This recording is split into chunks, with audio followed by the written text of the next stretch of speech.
पूजिते देवी श्रीमहालक्ष्मी मङ्गलम्।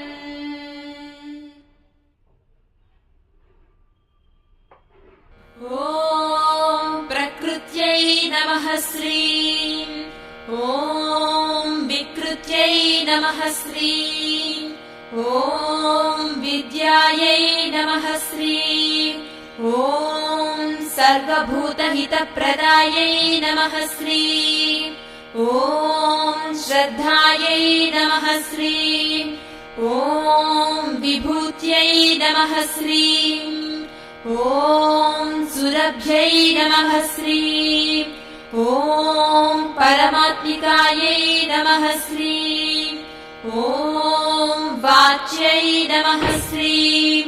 ॐ पद्मालयायै नमः श्रीं।